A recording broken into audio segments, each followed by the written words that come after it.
이야기해주는 게 바로 이렇게 팔지도 못해, 팔지도 못해. 자, 그런데 오늘 깜짝 놀랄 또 숫자가 나왔죠. 12월 8일 이제 아실 메모를 보고 계신데 59,891. 12월 3일 요때 이제 6만 1천 정도 유지하던 게 6만 건대로 내려서더니 결국은 6만 건이 지금 붕괴가 됐습니다. 그래서 뭐 깜짝 놀랐어요. 6만 건이 이제 붕괴가 되는. 자, 이렇게 되면 이제 매물이 그렇죠. 6만 건 아래쪽에서 계속 움직일 가능성도 있겠습니다. 자, 그리고 10월 14일이면 101호 대책 전하고 이제 좀 비교를 해봐야 되겠죠. 그래서 101호 대책 전후 진짜 매물이 줄었냐 늘었냐라는 건데, 자, 오늘자 12월 8일자 기준에서 10월 14일하고 비교를 해봤더니 10월 14일 매물이 72,900건, 한 73,000건 정도 됐습니다. 자, 그랬던 게 지금 6만 건대로 내려서더니 결국은 6만 건대까지 붕괴가 되고 59,800건, 6만 건 아래로 내려섰죠. 그래서 마이너스 17.9%면 거의 18% 정도가 급감을 하는, 와, 이거 뭐 충격적인 매물 급감인 거는 분명해 보입니다. 자, 일단은 뭐 시공구별로 봤을 때 용산 같은 경우는 아까 말씀드렸듯이 일단은 매물 좀 늘었습니다. 오히려 10월 14일 101호 대책 전하고 비교해서 3.7% 늘었고요. 서초 같은 경우에도 소폭이긴 하지만 1% 정도 지금 늘어있는 상황이고, 자, 그리고 강남 같은 경우에도 마이너스 1.1%니까 뭐 크게 뭐 변동은 지금 없는 걸로, 일단 어쨌든 소폭, 아주 소폭 좀 감소했고요. 송파 같은 경우에도 마이너스 5.6%. 잠시 후 양감 반면으로 우회전입니다. 폭에 아까 평균이 거의 한 18% 정도 됐으니까, 그래서 지금 보시는 것처럼 용산하고 서초는 오히려 늘었고 강남하고 지금 송파 같은 경우에는 소폭 감소를 하는. 그래서 지금 강남 3구와 용산 같은 경우에는 이미 뭐 토지거래 허가구역으로 갭 투자 자체가 안 되는 이런 상황이었기 때문에 뭐 갭 투자 가능 물건들이 빠지는 이런 일이 이제 생기지 않다 보니까 실제 뭐 이런 일들이 벌어지고 있고요. 자, 그리고 성동구 같은 경우가 이제 가장 타격이 크겠죠. 지금 성동구는 갭 투자가 가능하다가 갭 투자가 안 되는 상황이 있다 보니까 결국은 전세kim 매물들은 빠질 수밖에 없죠. 뭐 내놔도 팔 수가 없다 보니까. 그래서 전세kim 매물들이 500m 들어가면서 오상 성동구 같은 방면으로 경우도 마이너스 우회전입니다. 20.4%니까 평균 18%보다 더 높습니다. 그래서 뭐 20% 지금 이상 매물이 급감을 잠시 후 50km 신호 위반 과속 단속 구간입니다. 21.3%, 여의도 재건축이 포함되어 있음에도 불구하고 21% 넘게 빠졌고요. 노원 같은 300m 경우 외곽 쪽에서는 오상 대표적인 게 노원 같은 방면으로 경우에도 우회전. 21% 넘게 급감을 했습니다. 양천이면 목동이죠. 자, 목동 재건축 활발함에도 불구하고 지금 매물 수는 상당히 줄었습니다. 22.3% 감소를 했고요. 광진구도 사실 거래가 엄청나게 터졌던 지역 중에 하나죠. 잠시 후 전에는. 오상 그런데 송탄 지금 방면으로 25.8%, 우회전입니다. 거의 26% 가깝게 매물이 감소를 했고요. 강동도 어마어마하게 거래가 터졌던 곳인데 26.4%나 매물이 급감을 했습니다. 자, 동대문도 마찬가지죠. 뭐 최근에 신축 아파트 뭐 굉장히 입주가 많았는데 지금 여기도 28.1%나 매물이 급감을 했고요. 마포 같은 경우에도 28.2%나 매물이 급감을 했고, 동작 같은 경우에도 28.5%. 자, 지금 뭐 이렇게 우리가 보통 말하는 좀 주요 지역들, 한강벨트, 뭐 동대문도 꽤 주요 지역 중에 하나죠. 500m 양감 활성 방면으로 좌회전입니다. 매물이 급감하는, 자, 이런 일이 실제 현장에서 확인이 되고 있습니다. 성북구가 이제 가장 많이 줄었는데 여기 30%가 넘죠. 32.4%까지 매물이 급감을 했습니다. 자, 그러면 6만 건이 붕괴된다는 게 어떤 의미가 있냐? 이 부분은 1km 대한경로 보시는 것처럼 분기점이 서울이 있습니다. 매물이 많을 때는 거의 300m 양감 활성 방면으로 좌회전입니다. 올해 지금 한 4월 지금 9일로 여기 표기가 되고 있는데 4월 달에 거의 10만 건 가깝게 9만 건이 넘어서는 어마어마한 이제 매물이 있다가 갑자기 지금 이렇게 쫙 내려서다 보니까 이런 것에 대한 일단 심리적인 충격이 크겠죠. 그래서 9만 건 잠시 넘었던 후 게 양감 지금 활성 어쨌든 간에 방면으로 12월이면 좌회전입니다. 한 6개월 정도 되나요? 한 8개월 정도 되죠. 한 8개월 만에 지금 5만 건대로 6만 건이 붕괴가 되고 5만 건대로 지금 거의 그렇게 되면 거의 반토막이 났다. 이렇게까지도 뭐 심하게 얘기할 수가 있겠죠. 자, 그런데 보시는 것처럼 매물이 지금 적었던 때가 22년, 그러니까 한 22년 12월이니까 3년 전 요맘때, 이렇게 보시면 되겠습니다. 3년 전 요맘때 매물 숫자가 5만 건대였습니다. 요때가 이제 12월 20일, 22년 12월 20일, 그러니까 21년 막 최고가 찍고 난리 나다가 22년 들어서서 후반기부터 이제 하강 쪽으로 내려서면서 500m 요때 거래도 안 되고 좌회전입니다. 그러다 보니까 매물도 엄청나게 감소를 했었죠. 그래서 이때 12월 22일 날 5만 2천 건까지 떨어졌던 게 5만 1천 이러다가 12월 26일 날 4만 9천 건, 4만 건대까지 떨어지면서 5만 건이 붕괴된 적도 있습니다. 서울의 지금 매물 상황이요. 300m 좌회전입니다. 2022년 서울 거래량을 보면 뭐 모든 게 설명이 되죠. 보시는 것처럼 지금 4월하고 5월에 전방에 그나마 과속 거래가 됐던 단속하고 게 있습니다. 1,700건. 최근에 뭐 서울도 뭐 만 건이 넘은 적도 있죠. 만 건이 넘은 적도 있고, 지금 뭐 한 거래가 많이 될 때는 8천 건대. 자, 이렇게 따져보면 17,000건이라는 것은 거의 바닥 수준이고, 잠시 자, 더 후 심각한 거는 좌회전입니다. 7월부터였죠. 7월부터 6월까지 잠시 후 그래도 1,000건대가 좌회전입니다. 됐는데 7월부터 644, 754, 606, 뭐 10월에는 558건까지 떨어졌습니다. 정말 어마어마한, 뭐 558건이라는 건 상상할 수 없는 뭐 그런 거래건이죠. 자, 733, 830. 자, 그러다 보니까 매물이 늘어나도 매물이 있어도 살 사람이 없다 보니까 의미가 없는 거죠. 지금 뭐 5만 건이 쏟아져 있는데 아니 1000건이 거래가 안 되는데 뭐 이거 뭐 아무 의미가 없다는 얘기예요. 이게 5만 건이든 7만 건이든 8만 건이든 아니면 뭐 2만 건이든 뭐 만 건이든 아니 거래되는 게 1000건 아래 830건이다 보니까 매물이 늘어나고 뭐 줄어들고 이렇게 큰 의미가 없었던 시절이라는 거예요. 자, 그런데 12월 8일 2025년 3년 후인 2025년 12월 8일 서울도 굉장히 비슷한 모습을 보이고 있다. 자, 일단 올해 6월에는 11,000건이라는 어마어마한 거래량이 터졌습니다. 그리고 9월하고 10월에도 한 8,600, 8,400건 정도 거래가 꽤 많았었죠. 자, 근데 11월 들어서서 완전히 또다시 거래 절벽상이 나타나서 2,350건. 지금 8일이니까 앞으로 한 20일 조금 넘게 남아있으니까 그래도 3,000건 내외, 4,000건 아래쪽에서 당연히 잡힐 수 있는 한 3,000건대 정도 생각하면 되겠죠. 자, 그러면 이거 뭐 거의 9,000건 가까이 갔다가 이것도 거의 뭐 한 이렇게 되면 3분의 1토막 거의 뭐 반 토막 아래쪽 이렇게 보시면 될 것 같습니다. 자, 그런데 12월 들어서서는 거래량이 더 지금 내려서서 194건이에요. 지금 8일 동안 서울에서 신고된 게 194건, 200건이 안 되는데 더 놀라운 거는 이 194건 아주 바닥 중에 바닥이라고 할 수 있는 지금 8일 동안 200건이 안 됐다는 것도 충격적인데 이 194건 이것마저도 속았다는 거죠. 근데 도대체 아니 194건밖에 안 되는데 이것도 속았다고? 아, 이것도 뻥튀기가 된 거라고? 이거 정말 깜짝 놀랄 일인데 요즘 확인을 해드리면 성동구가 765건까지 터졌었죠. 그랬다가 30km 신호 위반 과속 단속 구간 370건 그리고 11월에 거래량이 39건까지 떨어졌습니다. 지금 뭐 10월하고 비교를 해보더라도 무조건 10분의 1토막이고 지금 765건 뭐 이런 500건 그거하고 비교해도 거의 20분의 1토막이 나는 마이너스 95%, 마이너스 90%. 자, 이런 상황인데 12월 8일밖에 안 됐는데 갑자기 12월에는 들어서서 90건이나 터진 거예요. 와, 이거 뭐 사실 잠시 후 어린이 그래도 8일 만에 제한 속도를 10건까지 준수하세요. 거래가 됐다는 것은 야, 성동구 미쳤네. 거래량 터졌어 이제 거래 다시 살아나고 있어. 역시 한강 잠시 후 30km 신호 위반 과속 단속 구간입니다. 이럴 리가 없는데 이런 의문 때문에 제가 역시가 팩트 체크를 해봤습니다. 자, 그랬더니 전방에 성동구 과속 전체 감지턱이 있습니다. 12월 1일부터 12월 8일까지 서울시에서 국토부 자료를 다 집계를 하고 있죠. 서울부동산정보광장에 지금 확인을 지금 해봤더니 나봄 성동인가요? 나봄 성동. 자, 이 아파트인데 보시는 것처럼 전부 다 직거래예요. 그리고 뭐 거래 금액도 다 3억대 똑같습니다. 그리고 매수자가 놀랍게도 공공기관입니다.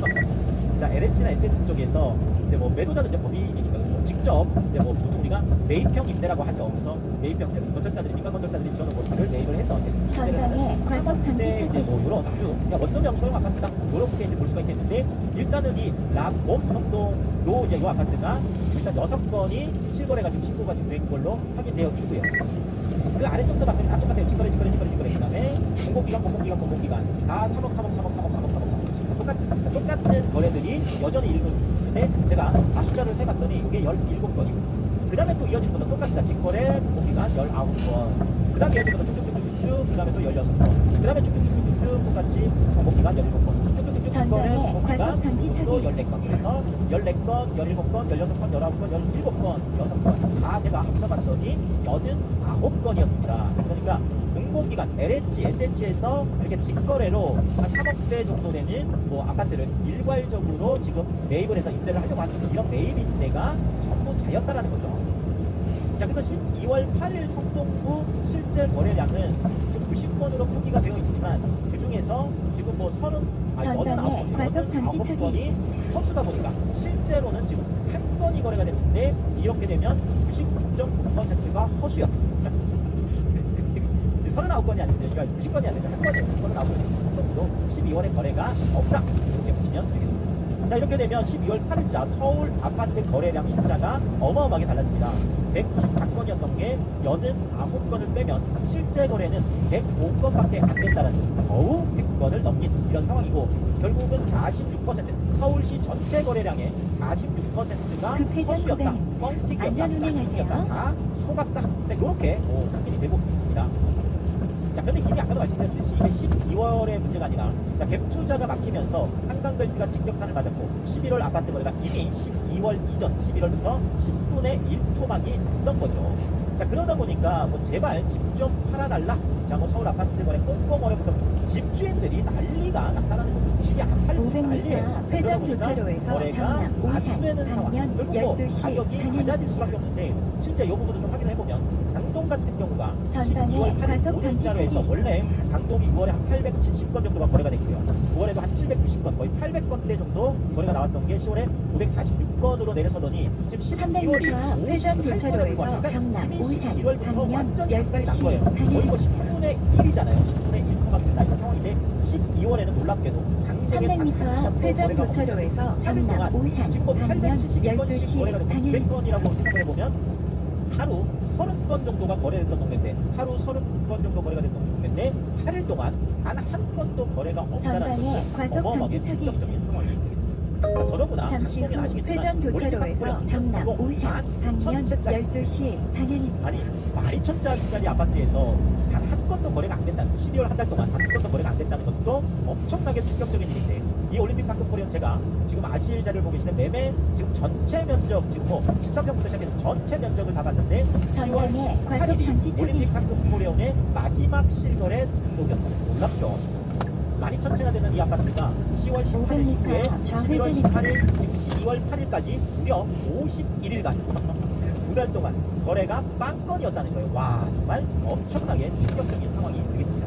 자, 그러다 보니까 지금 매매가 같은 경우에도 올림픽 파크 코리온 25평형 5분 파일이 23억 300m 거의 한당 2억 좌회전입니다. 가깝게 8월에 최고가를 찍었는데 결국 10월에 20억 1천만 원까지 내려와 있으니까 3억 8천이죠. 3억 8천만 원이 하락한 거의 4억 가깝게 하락한 상태에서 거래가 완전히 멈춰 있는 상황이고요. 올림픽 파크 코리온 34평 같은 경우도 마찬가지 10월 14일 날 전방에 과속 32억 방지턱이 5천 최고가가 나오면서 야 올림픽 파크 코리온 이것 정도 평당 1억 잠시 후 쓰느냐라고 좌회전입니다. 생각했지만 지금 그 다음에 29억 9,500, 그 다음에 28억 5천 자 이렇게 계단식으로 4억이 하락을 하면서 자 결국은 지금 10월 18일 이후에 한 건도 거래가 없는 상황이라는 거죠. 자 결국은 둔촌주공 같은 올림픽 파크 코리온 이렇게 12,000채나 되는 신축 아파트 같은 경우에도 거래가 없다 보니까 가격이 4억대까지 다음 안내까지 직진입니다. 그리고도 거래가 500m 70km 박스형 단속 구간입니다. 500m 70km 과속 단속 구간입니다. 거래 금액이 9월달에 14억까지 터치했었는데 10월에 13억까지 내렸었더니 11월에 12억까지 내렸습니다. 14억, 13억, 11억, 12월에는 아예 지금 거래가 없는 상황입니다. 마포도 지금 상황은 비슷합니다. 660까지 잠시 후 거래가 됐는 게 70km 박스형 단속 410건. 구간입니다. 자, 그나마 이 정도 되는 게 잠시 후 11월에는 70km 과속 단속 구간입니다. 마포가 지금 무조건 이건 100건 아래로 찍힐 수밖에 없는 상황이 됐고 그리고 마포도 8일 동안 딱 한 건밖에 거래가 안 되는 충격적인 상황이고요. 자 이러다 보니까 마포도 마찬가지 15억 6천까지 갔던 게 지금 13억까지 지금 내려서 있는 상황이고요. 동작도 마찬가지죠. 600건 찍었던 게 485, 407 이러더니 결국 48건. 자 여기는 좀 100건 아래쪽으로 내려 찍히게 생겼습니다. 그리고 8일 동안 달랑 3건밖에 거래가 안 되는 상황이고요. 동작도 마찬가지 평균 거래 금액이 14억 1천만 원까지 갔던 게 지금 11억 7천까지 내려서 있습니다. 영등포는 675건까지 갔던 게 485, 442 이 정도 유지하더니 결국은 68건까지 내려서면서 100건을 지금 겨우 넘길까 말까 한 그런 상황이고 더더구나 12월은 8일 동안 달랑 4건밖에 거래가 안 되는 상황이고요. 자, 영등포도 이러다 보니까 평균 거래 금액 마찬가지 13억 넘었던 게 지금 10억 4천까지 겨우 10억 턱거리를 하고 있는 이런 모습이고요. 자 결국은 용산을 뺀 매물이 급감을 해서 아 여기는 매물이 급감을 했으니까 뭐 그냥 이런 상황이다 라고 할 수도 있겠지만 용산은 매물이 늘었죠 아까 보셨듯이. 자 근데 매물이 늘어도 지금 거래가 없어요. 매물이 늘는 게 의미가 없습니다. 그래서 매물이 올라가도 매물이 내려가도 매물이 늘어도 줄어도 의미가 없다는 얘기예요. 제가 이것도 사례를 가지고 좀 설명을 드리면 자 일단 매물이 늘어난 곳이 용산과 서초예요. 3.7% 이렇게 매물이 어쨌든 간에 늘어났고 자 강남하고 송파는 매물이 어쨌든 간에 줄었습니다. 매물이 늘고 줄고 아까도 뭐 매물이 줄었는데도 큰 의미가 없었잖아요. 자 용산 마찬가지 지금 매물이 늘어났다고 하지만 272건까지 갔던 게 11월에 69건까지 내려가 있는데 12월에는 아예 거래가 없어요. 12월에 매물이 늘었다라고 하는데 오히려 뭐 매물이 늘어나도 살 사람이 없어요. 이게 매물이 늘어나는 의미가 없어요. 깜건이에요. 지금 용산은 아예 말이 안 되잖아요. 매물이 늘었는데 매물이 늘어서 막 해야 되는데 지금 뭐 매물 없어서 지금 못 산다? 말도 안 되죠. 매물이 늘은 용산도 지금 12월은 거래가 빵건이라는 겁니다. 용산 평균 거래 금액도 22억까지 갔던 게 지금 19억, 20억이 지금 무너져 있는 상황이고, 서초 같은 경우에도 663건까지 갔던 게 지금 200건, 500m 지하차도로 지금 진입하세요. 딸랑 한 건이에요. 10km 8일 동안 딸랑 한 건이고. 자, 그리고 여기도 마찬가지 28억, 많을 때는 30억까지 넘었던 게 지금 24억 9천까지 300m 지하차도로 진입하세요. 강남 같은 경우에도 844건, 800건이 넘었던 게 200건대 지금 199건 이렇게 밀려있는데, 지금 8일 동안 딸랑 강남도 2건이 거래가 되어 있고, 자, 정말 충격적으로는 강남이 잠시 후 거래액이 많을 때는 지하차도로 45억 5천까지 갔던 게 지금 26억 5천. 자, 이것도 많이 내려서 있는데, 충격적인 건 13억 2천까지 밀려서 있습니다. 그리고 45억이 26억에서 26억이 13억으로 정말 충격적인 평균 지금. 와, 그만큼 고가 거래가 완전히 괴멸됐다는 거죠. 강남 많은 분들이 얘기를 할 때, 야, 거기는 101호 대책 나와서 25억 가까운 꼴랑 2억밖에 대출 안 해줘도 아무 상관없을 거야. 현금 부자들이 다 집을 사기 때문에, 아니 거기 누가 대출해는 사람 있나? 누가 지금까지도 갚지도 안 됐는데 아무 타격이 없다라고 했는데, 어마어마한 지금 충격을 받고 있죠.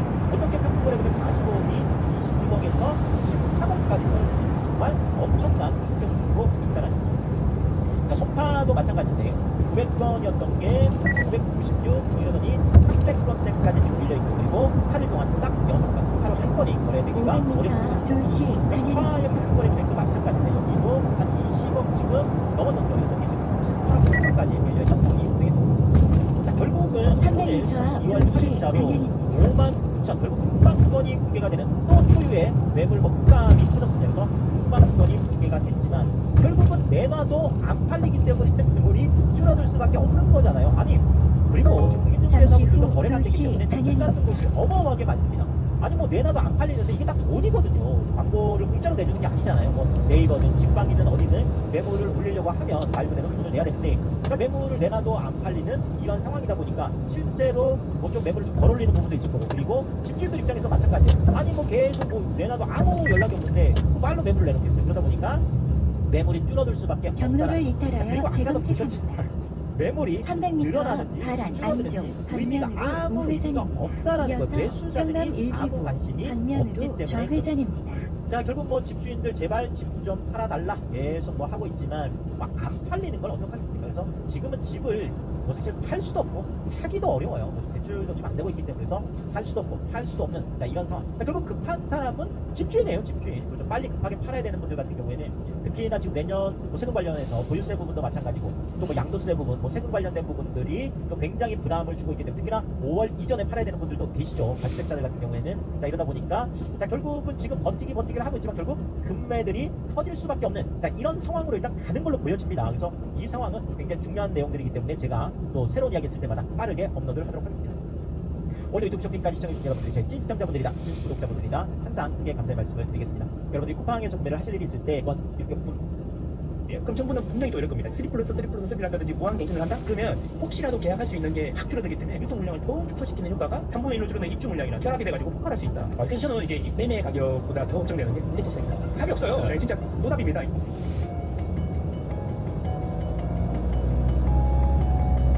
망고쌤님하고 이야기 나누고 있습니다. 자, 그러면은 결국에 가격의 상승을 용인할 수밖에 없는 이런 상황이고, 이거에 대해서 정부도 지금 딱히 답이 없다 이렇게 말씀해 주셨는데, 매매가는 사실 그래도 좀 올라가면 기분이 나쁘지만 그건 괜찮아 하시는데, 전월세가 오르는 거는 이제 용납이 안 되는 분들이 우리나라 국민의 반 정도가 있잖아요. 1차인에서. 그렇죠. 이분들 입장에서는 이게 더 심각한 거고, 매매 안 사면 그만이지만 전월세는 안 살 수도 없으니까. 그렇죠. 그럼 나보고 오피스텔 가라는 거냐, 더 멀리 가라는 거냐, 이제 바로 이제 불만이 나오는데, 네. 이쪽도 지금 상황이 안 좋죠. 그럴 수 있습니다. 그렇습니다. 이제 문제가 놓치고 계신 부분이 있는 게 뭐냐면, 집값만 잡으면 모두 행복해질 줄 알고 있어요. 네. 근데 이제 집값을 잡으면 전월세가 올라요. 네. 자, 2010년부터 2013년 그 기간 동안에 공급도 없었고, 금리도 이제 많이 높지 않았는데 집값은 빠졌거든요. 네. 그게 이제 이 공간에 대한 수요잖아요. 사람이 매매 아니면 임대 둘 중에 하나를 반드시 선택을 해야 돼요. 그래서 그때는 매매를 선택을 안 했기 때문에 전월세를 몰렸고, 그때 나왔던 단어가 미친 전세와 하우스 포였거든요. 네. 집을 사면은 집값은 늘어진다. 근데 전세는 너무나 많이 오른다. 그때 제 경험으로는 1억 7천 하던 전세가 2년이 지나고 나면은 거의 3억 가까이 되고 막 이랬거든요. 그래서 이게 도저히 버틸 수 없는 그런 상황들이 왔단 말이에요. 그래서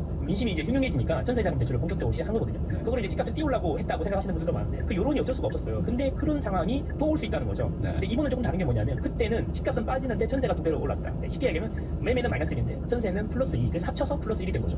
네. 돈은 계속 늘어나니까. 근데 지금은 매매도 오르고 전세도 같이 오르고 있는 상황인 거죠. 0.5, 0.5 합쳐서 결국엔 또 1이 되는 거죠. 이런 식으로 이 공간에 대한 수요가 항상 있기 때문에 매매로 안 가면 짬짜면 같은 거죠. 짬짜면 같은 거죠. 이게 그리고 이렇게 반 갈라가지고 이게 마라맛 그 뭐야 샤브샤브 가면은 마라맛으로 육수가 나오고 또 말건 육수 나오잖아요. 근데 한쪽에다가 계속 부으면 결국 그게 넘쳐가지고 일로 가는 거잖아요.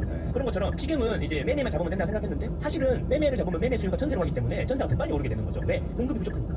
그래서 그 시대의 명작 유튜브가 있지 않습니까? 그 브릭나님의 전세 살면 안 되는 이유. 네. 몇 년 전인데 아직도 보는 사람들이 많지 않습니까? 그게 현실로 다가오는 게 매매가 안 오를수록 전세가 더 빨리 오른다는 사실을 인지해야 되는 거죠. 네. 그러면 이제 매매 거래를 막으면 또 전세 수요로 또 전환이 되잖아요. 그쵸. 지금 토어제 걸고 투기 걸고 막 걸어버리니까 네. 지금 뭐 학군지들 위주로 좀 전세가 또 갑자기 피고 막 이러거든요. 네네. 그러니까 결국에는 매매냐 전세냐 월세냐 어딘가 선택은 무조건 강요를 받으니 그렇죠. 핵심은 빈집을 더 지어줘야 뭐 전세로 가든 뭐 그쵸. 매매로 가든 하는데 그게 해결이 안 되면 네. 전월세 쪽은 무조건 답이 없는 거예요. 제가 보기에 매매보다 이 시장이 임대차 시장이 더 심각해요. 네. 이렇게 생각하거든요. 그래서 제가 한번 통계를 한번 잠시 후 해봤는데 신고의 데이터가 안쪽 쌓이지 않습니까? 방면으로 그래서 10년 전에 전세 거래가 있었던 이어서 아파트가 있었어요. 좌회전입니다. 그게 이제 2025년, 그러니까 2015년에 전세 거래가 있었던 아파트의 매매 가격이 있을 거 아니에요.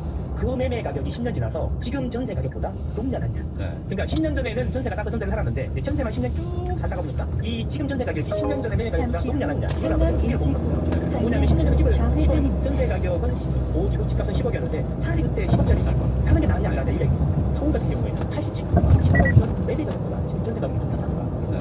그럼 뭐가 이익이냐? 경로를 인생이 이용하여 X인데 지금 X의 시대 동안 계속 매매 아니면 X로 살아야 되는데 그렇게 보면은 빽빽이 잠시 이제 후 나이가 남아있는 인생이라고 생각하면은 뭐가 더 유리하냐 이런 이야기예요. 그래서 제가 이제 비유하는 게 갱신형하고 비갱신형. 그 매매는 뭐냐면 제가 한번 사면 그 가격이 영원히 나한테 고정되는 거죠. 10년 전에 샀으면 그 집은 내가 10억 주고 산 거죠. 20억이 되든 30억이 되든 나는 10억 주고 산 건데 전세는 2년마다 갱신돼서 계속 올라가지 않습니까? 우리가 이제 보험 가입하면 이제 열심히 사는 친구들이 이제 보험 영업하고 그러면 전화 와가지고 한번 보자 해서 재무설계 해준다면서 하는 이야기가 야 갱신형이 있고 비갱신형이 있어. 근데 갱신형은 처음에 싸게 시작하지만 시간이 지나면서 나에게 들수록 부담이 되는 거고 비갱신형은 지금은 비싸지만 시간이 지나면 똑같은 가격을 내기 때문에 시간이 나중에 이익이 되는 거야. 이런 설명을 막 하잖아요. 그게 이제 매매하고 전세.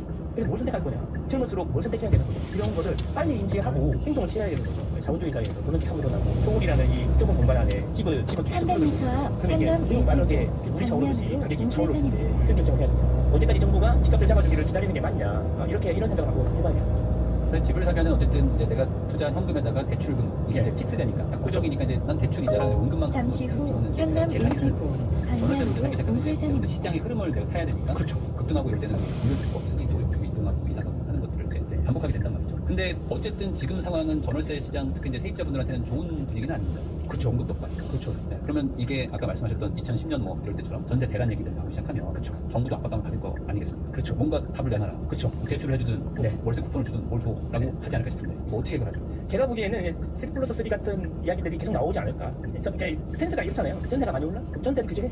전세 가격을 그렇죠. 동결하자. 아니 뭐 전세를 아예 없애버려. 뭐 이런 식으로 접근하지 않을까 싶거든요. 근데 그게 이제 시간이 지나서 이제 다시 구매량이 돼서 돌아오겠죠. 그 2+2 했을 때도 마찬가지인데 뭐 예를 들면 이제 이렇게 보시면 되겠죠. 결국에는 이제 전세 물량이 많으면 전세 가격이 안정되는 건데 그러면 이제 여기 이제 공급이라고 보면 공급은 두 가지 종류가 있는 거죠. 300m 유통 물량. 우회전. 시장에 10개가 나와 있냐? 이어서 20개가 나와 있냐? 목적지 그러면 20개가 부근. 나와 있는 게 아무래도 가격 일시적으로 가격이 안정이 되겠죠. 그리고 이제 전체적으로 후보가 되는 집이 100개냐? 200개냐? 뭐 이렇게 100개보다는 200개 훨씬 낫겠죠. 후자는 이제 신규 입주 물량이 되는 거. 장기적으로 신규 입주 물량이 수렴하겠지만 당장은 내가 전세 집 구하는 사람은 10개보다는 20개 있는 게 낫겠죠. 이게 유통 물량이 되겠죠. 두 가지로 접근을 해보면 이제 신규 입주 물량 같은 경우에는 내년부터는 7,500만 원 수준으로 떨어지는데 이게 3년 이상 지속됐다. 네. 확정이다 이게. 그런 상황이고 지금 많이 오르고 있다고 말씀하시는데 지금 서울의 입주 물량이 잠시 후 3,500만 이게 3분의 1, 4분의 1로 떨어지는 이어서 거예요. 목적지 부근입니다. 입주 물량이 바뀌지 않습니다. 3년 동안. 왜냐하면 오늘 제공에도 3, 4년 뒤에 입주하기 때문에 3년 동안 확정이거든요. 네. 그럼 이게 신규 물량이 없기 때문에 공간이 더 좁아지는 거죠. 왜 멸시 물량이 존재하니까. 그러면 이게 어떻게 되겠냐. 그래서 이제 전세 가격이 오른단 말이에요. 그럼 정부는 분명히 또 이럴 겁니다. 전세가 올라서 못 살겠다 이러면은 2+2로 한다는 2+2에 2+2+2를 한다든지 뭐 임차인 보호를 더 해주는 쪽으로 가겠지만 이게 문제가 뭐냐면 2+2 할 때 전세가 많이 올랐어요. 순간적으로. 그게 뭐냐면 유통 물량이 반으로 줄기 때문에